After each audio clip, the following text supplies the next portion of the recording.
Well, hello everyone. It's been a busy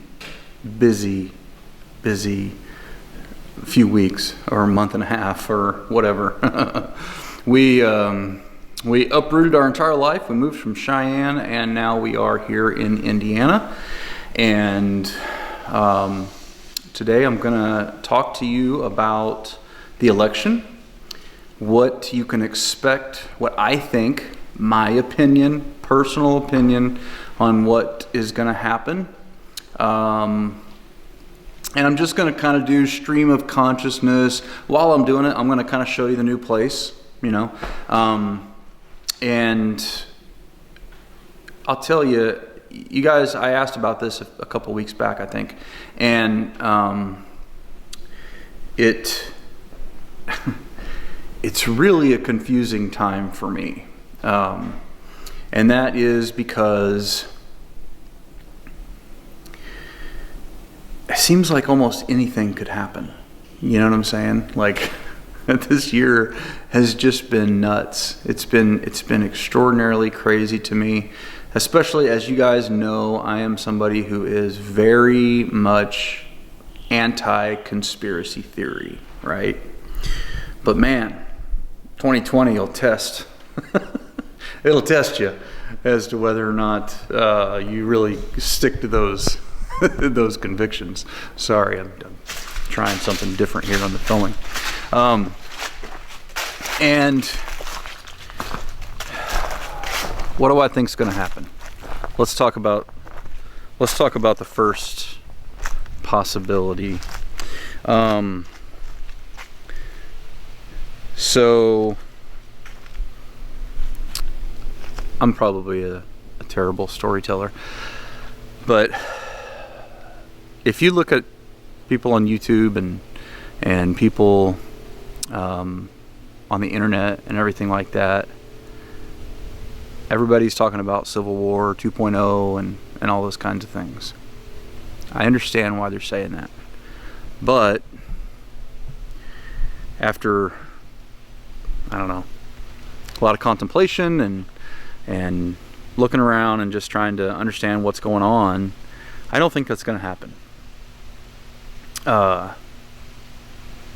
However, I do think it's going to get a little bit crazy for a little while, and it'll be pretty intense for a little while, but in the long run, I don't think that there's going to be a civil war.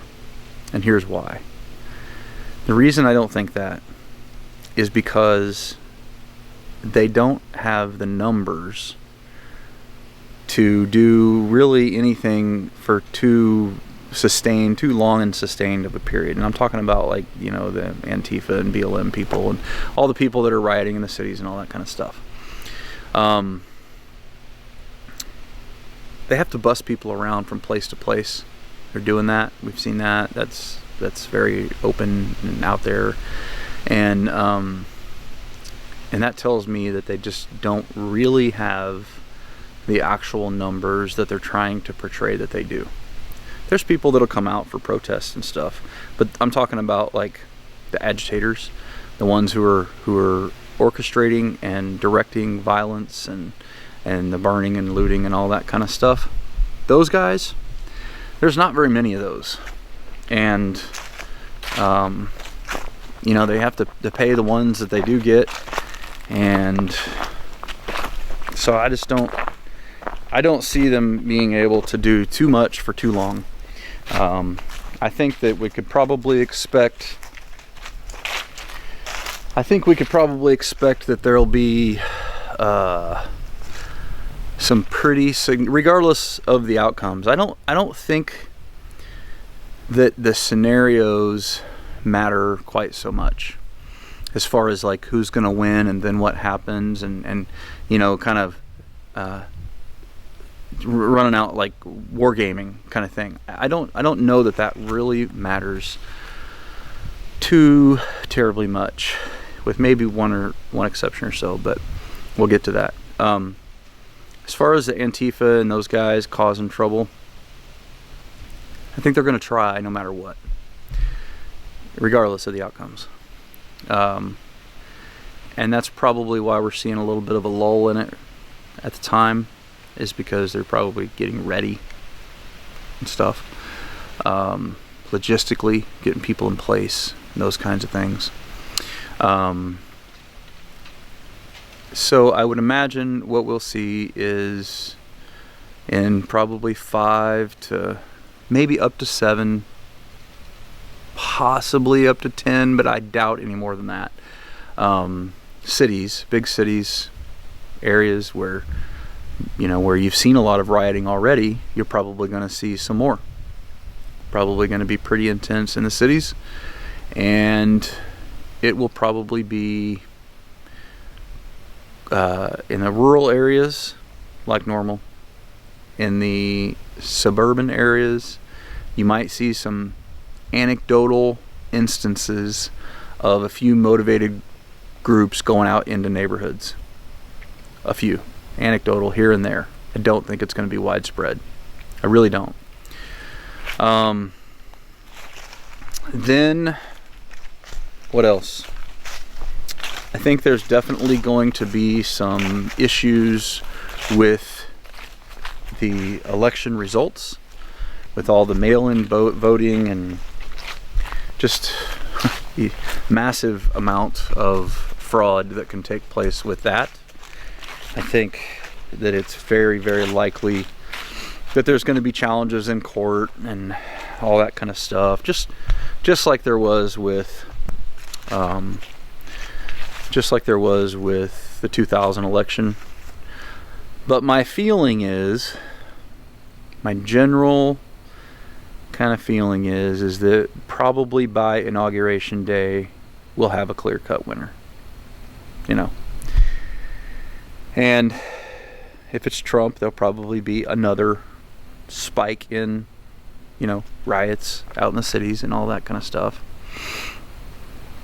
And if it's Biden, then there's probably not going to be a huge reaction one way or another, because I don't know, it just seems like conservatives don't really, you know, get all violent for no reason until somebody starts to try to take their rights away.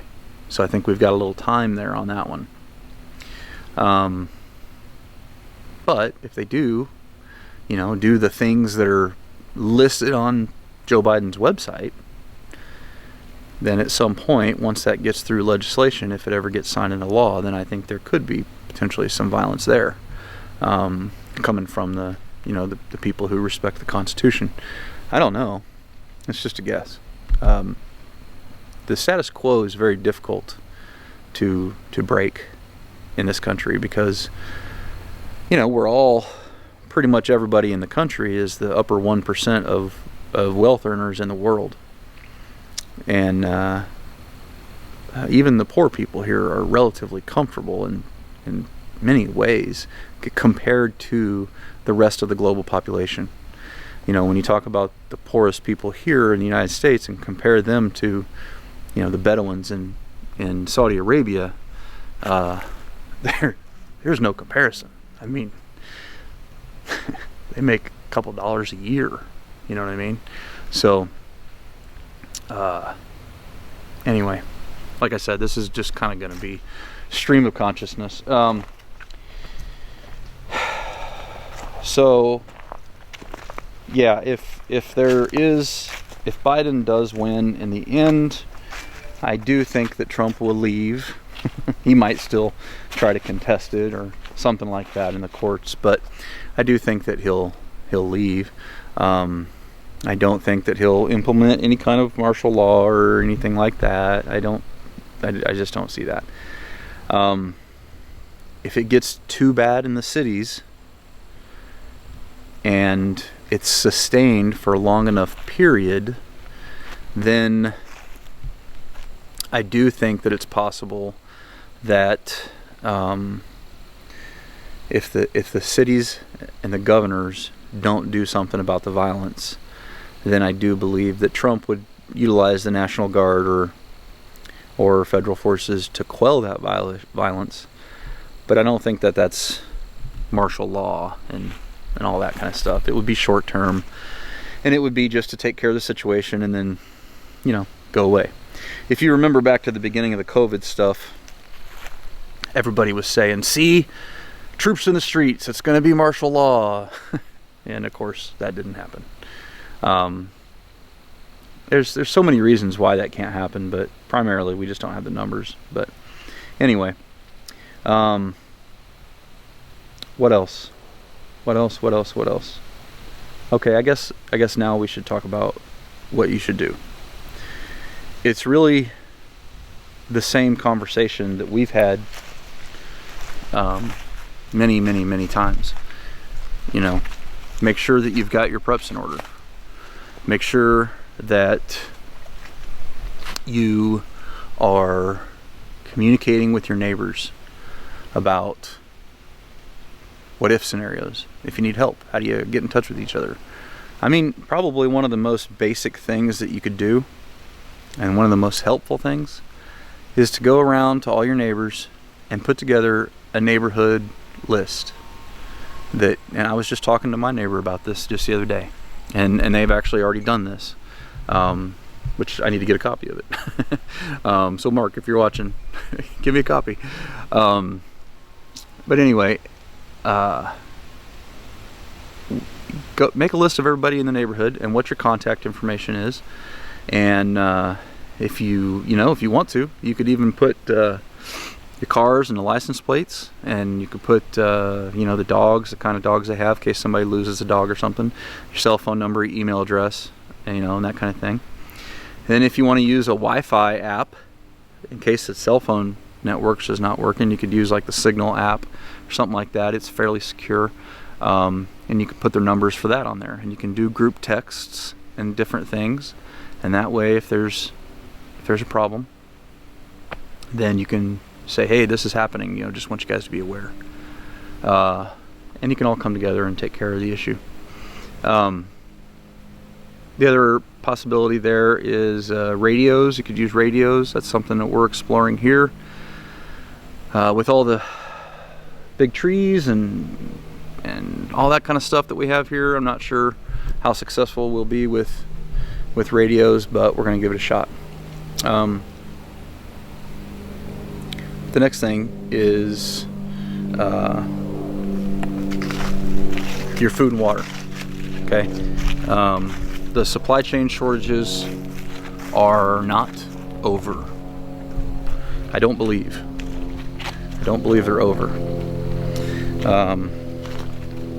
I think that we are probably going to see some additional supply chain shortages, and I think they'll be intermittent in various different cities for short periods, and then got a squirrel. Where are you going? Sorry. Anyway, there's a lot of squirrels around here. So I think there'll be some short-term intermittent supply chain shortages. I'd recommend making your Costco runs now.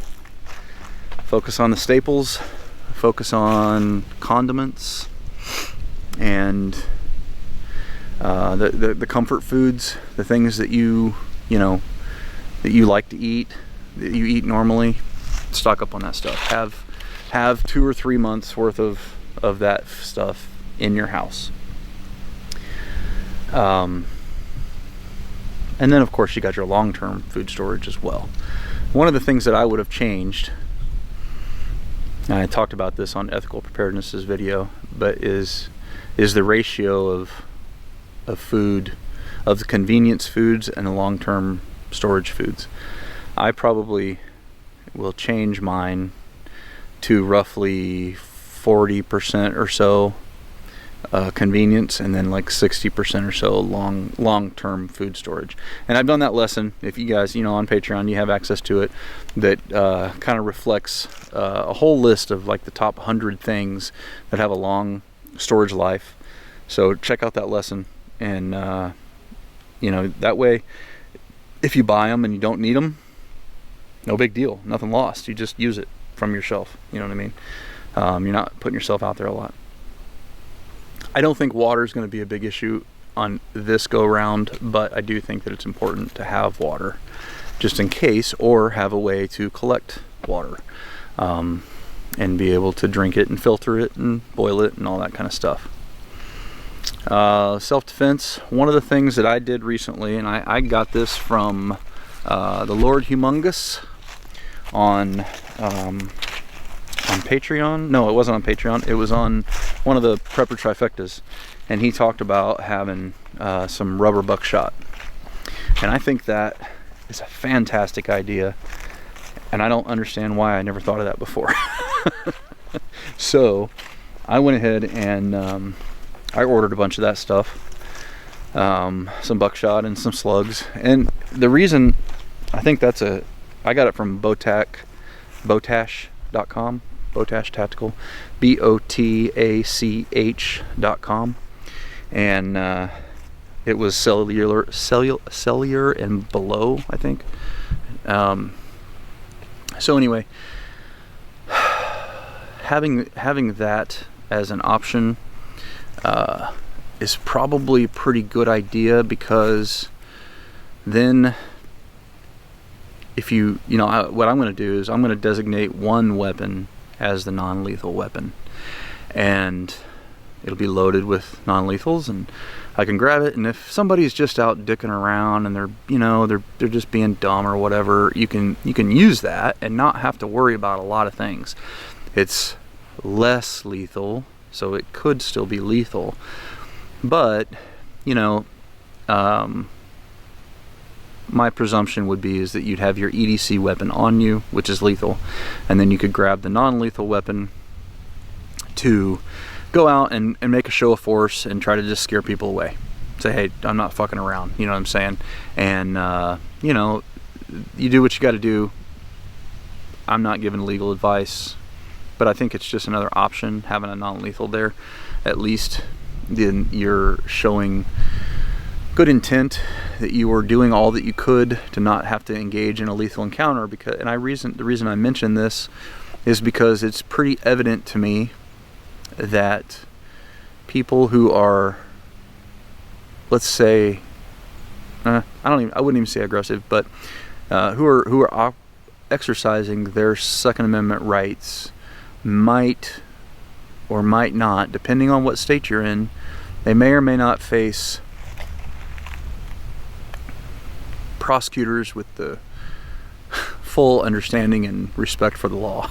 I don't know how to say that really, but it just seems like there's some that are more aggressive towards people that are pro Second Amendment and some that aren't. So anyway, it's all about options, right? Having a security system, having the right lighting. These are things that I'm going to be working on here at our house, because there's not much of it, not much of it right now, and so I need to get that stuff squared away. We've got the dogs. The dogs are a great security alert, but other than that, we need some additional stuff.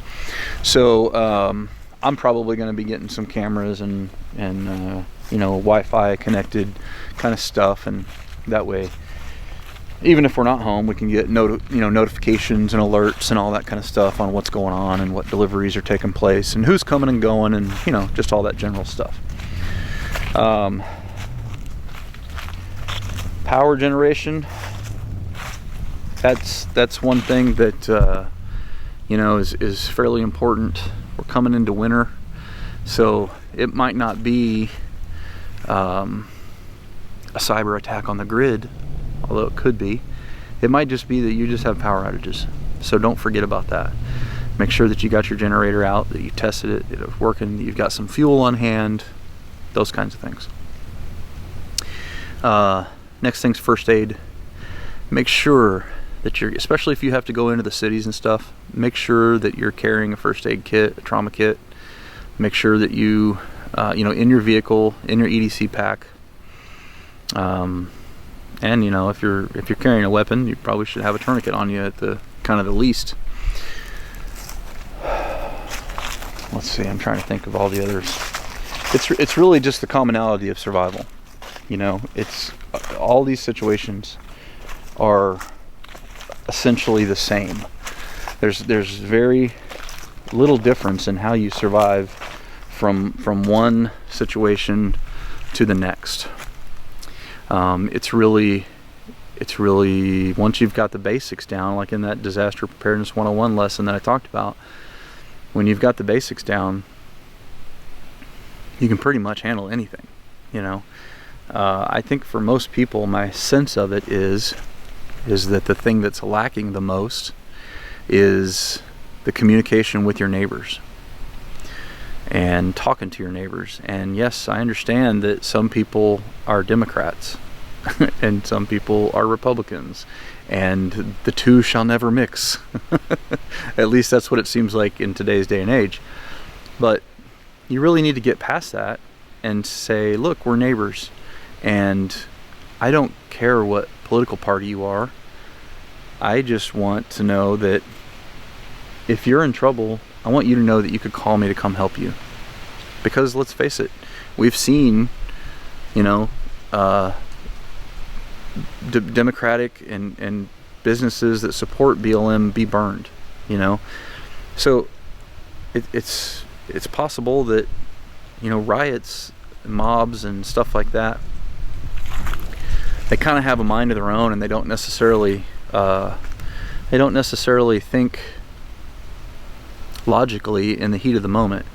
And so I would just try to explain it that way and say, look, you know, we don't have to agree on everything in politics, but I want you guys to be safe.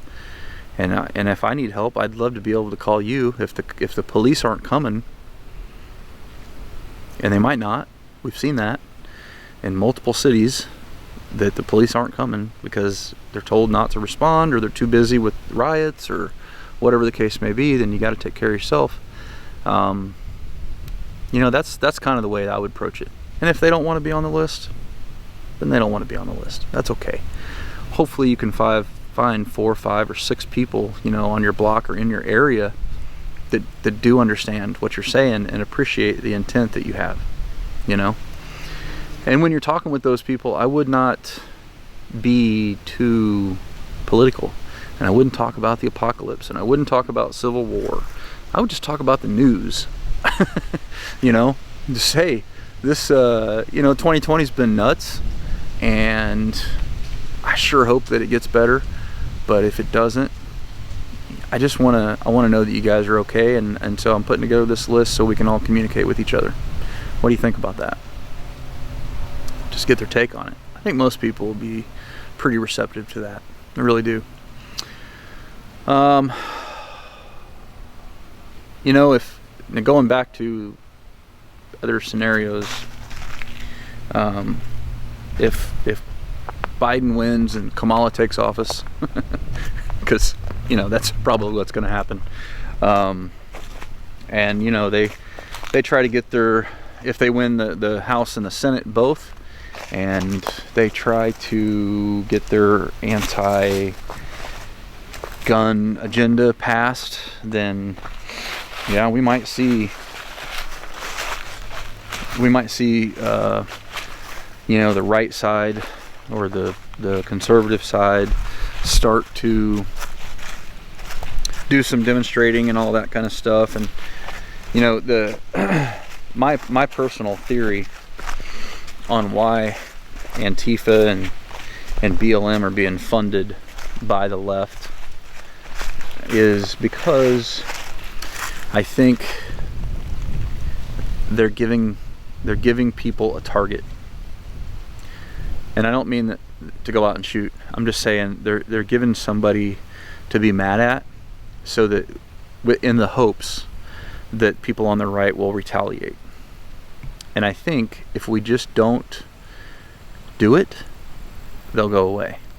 They'll be, if they see that we just are not going to take the bait, then I think that they're going to go away, because when the funding dries up, the whole movement's gone. Because, like I said, the majority of the agitators and the ones that are really causing the issues and, you know, coordinating communication and all that kind of stuff, those people are being paid. All right, they're not just organic volunteers. That's not what it is. And so, at least that's not what I think it is anyway. I might be wrong, but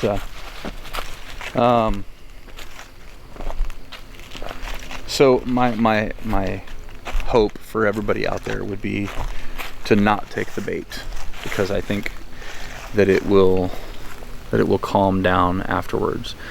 Now, it's not to say that if Biden or Kamala takes office, that BLM and Antifa will necessarily just wither away off the vine and go away. They may not, because they're still useful in trying to provoke an event, right? So you may still see some rioting, even if they win. Might be even worse, potentially. Who knows? And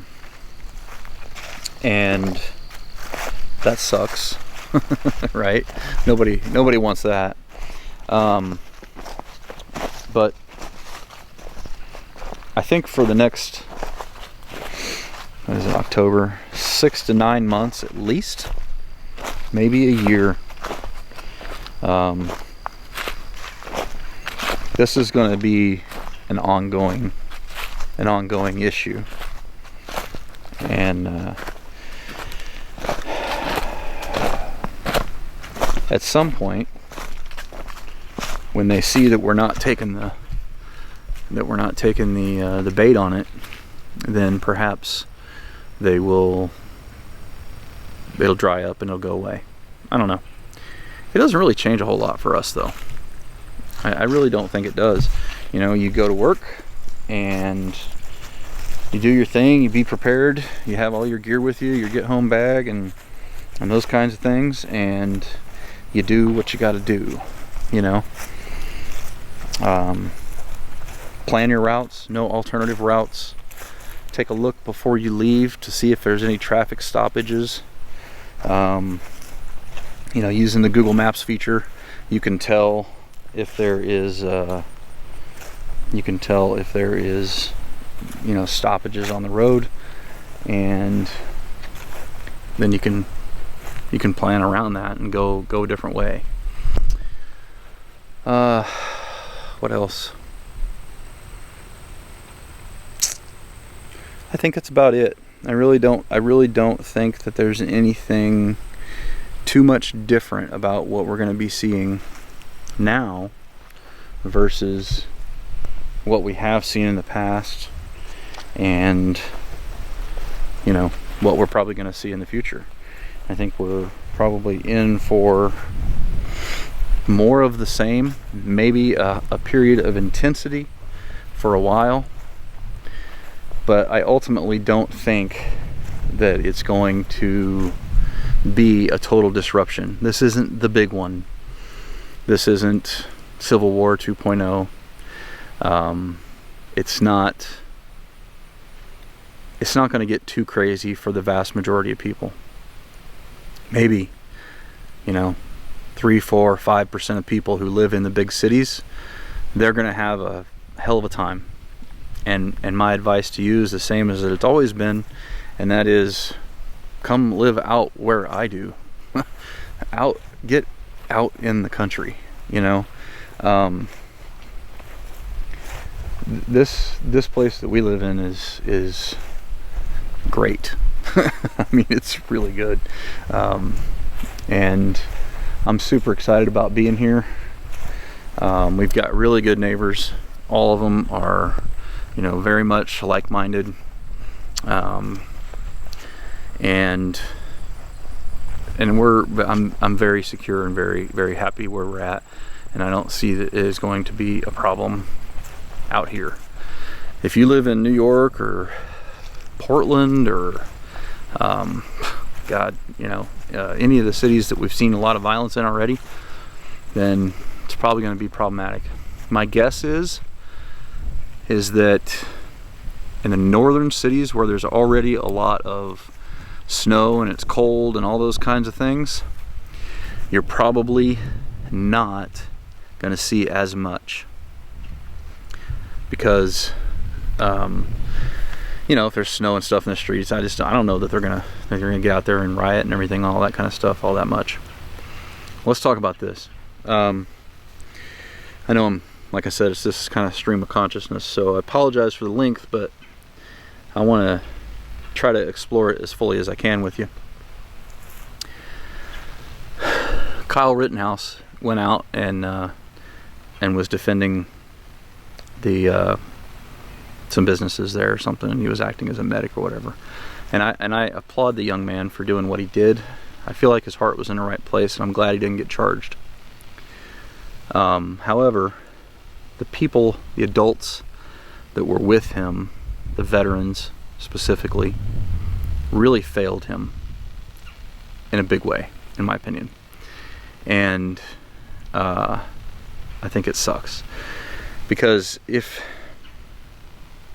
first off, stay home if you can, stay home. Don't go out there and get involved in it. Okay? Avoidance is the best policy. Period. Full stop. Okay, number 2. If you have to go out there because of your livelihood, your business, your family's business or whatever, then consider a couple of different things. There's a legal term called curtilage. And what that is it's the boundary of private property and public property, where your property starts. And you need to know that boundary, know where it's at, number 1. And even then, in some states, you still need to know the threshold, which is the threshold to the entrance of your home. Okay? And so you really need to know your state law. And I'm not telling you what your state law is because I don't know. But it may be important for you to be on your property, defending your property, because of castle doctrine and different things like that. You may have to be actually inside your business and not just out running around. What these guys were doing, like I said, I'm really not criticizing the minors, but I'm criticizing the adults. They were kind of moving around, going from place to place. It showed on these videos. And what they should have done is they should have stayed right in the area that they were defending, whatever that was, for whatever reason. And it didn't look like to me that they were doing that. And so I think that's what gets them in trouble. I could be wrong about that. I haven't examined all the video footage, but I'm just saying in general, do that. If you do have to go out, don't go just wherever, wandering around wherever the protest is. Stay on the private property that you're somehow related to in whatever manner that is, because just running around and moving with the flow of the riot and those kinds of things is bad news, right? You don't have backup. You don't have your team members with you. You should really stay together as a team if you're going to do that. You should really know the law. You should really have some non-lethal options, possibly. It's just you really need to consider what you're doing. But like I said, avoidance is the very best policy. If you can at all do that, then stay home. In a court of law, it's gonna be much harder for somebody to prosecute you, or label you as a vigilante or something along those lines if trouble comes to you and you defend yourself. But if you move out into trouble, it's easier for people who don't understand the nuances of your situation to make you look like a bad guy. So, don't be the bad guy in their eyes. And maybe some of you guys will say, well, somebody's got to get out there and stop them.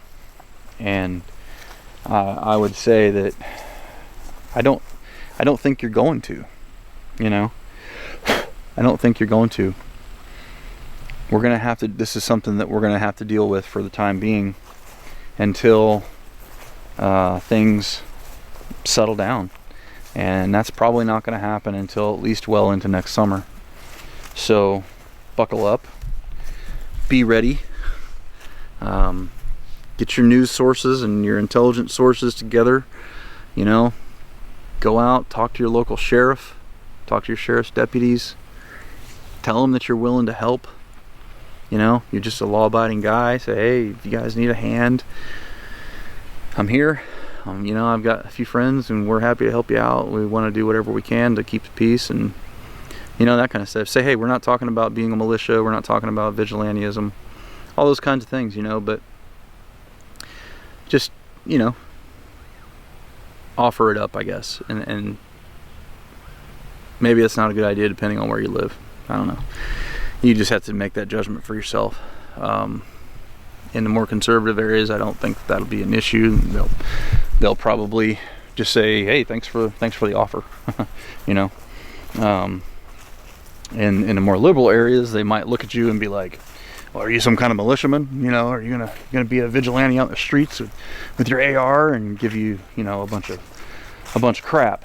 So I guess it kind of depends, you know, whether or not you should do that.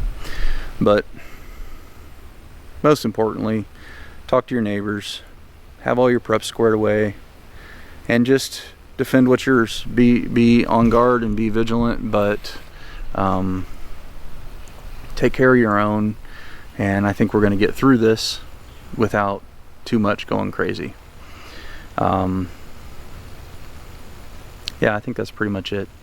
I don't know really what else to say. Like I said, I think getting into the scenarios, I don't, there's a lot of what ifs. There really is. And I think the biggest thing that could throw all of this out of whack, what I'm telling you right now, and what I'm saying is based off of the field as I see it right now. Okay? And I've talked to a lot of friends about this and stuff like that, and gotten their thoughts on it, and we all kind of pretty much feel the same way. But if there's a black swan event, some unknown big thing that enters last minute, or, you know, even after the election, or whatever, asteroids falling out of the sky, whatever the case may be, obviously things could change then, you know. But the nature of politicians doesn't change. They want to maintain power at all costs. That's what they all want. And that's why I don't think that there's going to be a civil war right now. Could develop in the future, and maybe this is, you know, in history we look back and maybe this is kind of the starting point for it. But I'm not counting it out entirely. I just don't see it happening really, because people are comfortable, you know, for the most part. Now there is a segment of people who have been devastated by this COVID nonsense and all this kind of stuff, but the vast majority of people still, even though unemployment's high and all that kind of stuff, are still, you know, relatively comfortable when you compare it to the standards of the rest of the world. You know, we're pretty good. So I don't think they want to lose that. And, you know, starting a civil war means that you have to walk away from all that. And I don't think the vast majority of people will do that. Just don't. I could be wrong. I mean, I've been wrong before. I think I got COVID pretty much right. I think I hit that one pretty much on the head.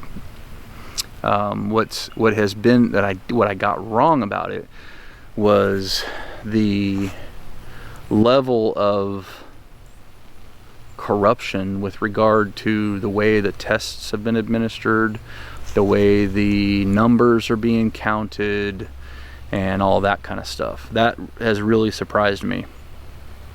I've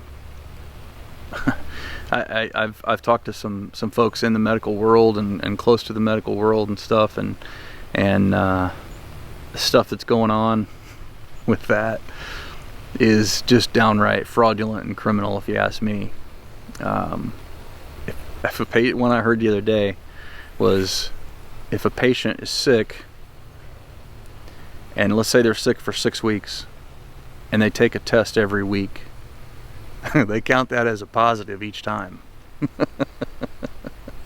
Which is just, that's ridiculous. The other one that I heard is that the quick test, the fast results test supposedly has an error rate of up to 9 out of 10 false positives. So like 90% of the tests that test positive were false positives, and that's like one of the most popular tests being used. That's ridiculous. And then the CDC came out the other day with their latest medical guidance for the doctors and nurses and everything. And if I remember the numbers correctly, if you're under 80 years old, you have a 99.93 survival rate. 99.93% survival rate. And so that's pretty nuts. I mean, to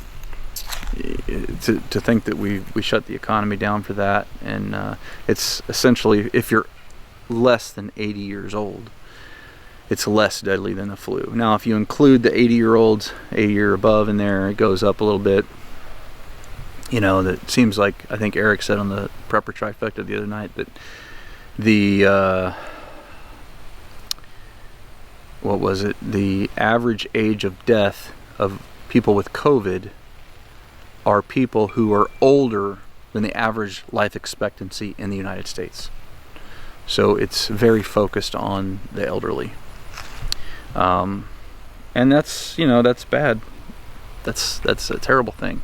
But I think it's important to quarantine those people, keep those people away from the stuff, and get the economy back open, because economic collapse, is a real thing. I don't think we're in immediate danger from that right now, from what I'm seeing. But it does scare me how much money they're willing to print. I mean, they've essentially said there's no limit to how much money they could print if they needed to. And that's not going to end well eventually.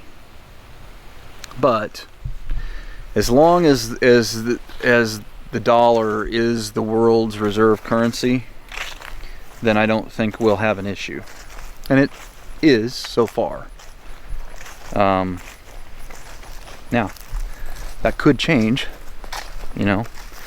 Bond ratings get downgraded, and too much currency gets printed, and inflation gets out of control, and there's definitely scenarios where that situation could change dramatically. But I don't think that's our most immediate thing. I think that's still down the road a ways. That's just my guess. Again, I'm not a financial expert, so don't take my advice on it. This is a steep hill. I don't know if you can tell, but it's it's very steep. My tractor can barely make it up it. But I think that's it for today. Sorry that it's been a little while since I got a Patreon video out. Now that I'm starting to get settled, I'm going to try to get back on that, start getting some lessons back out. I want to focus on getting the fundamentals all done. And I would just encourage you guys, if you haven't gone through all those videos and those lessons, because I see the count, how many people have downloaded them and watched the videos and all those kinds of things. If you're a Patreon member, which I really appreciate,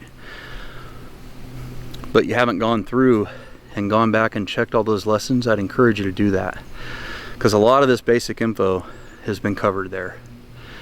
Go to the landing page, or the front page, where when you come to patreon.com/Mr. American Prepping Academy. It'll take you to that page. Go to the tags section and look up full lesson and short lesson, and those will give you all the more formalized lessons with downloads and everything. Go through those, check them all out, and I feel like if you do that, you're gonna be pretty up to speed, because we've covered a lot of the basics in that stuff. We've got a little bit more still, but I think that'll get you mostly squared away and at least on the same page, you know, with everybody else and with me as to where I'm at in the curriculum and all that kind of stuff. So thank you guys so much for your support. I really appreciate it, and we'll see you on another video here shortly.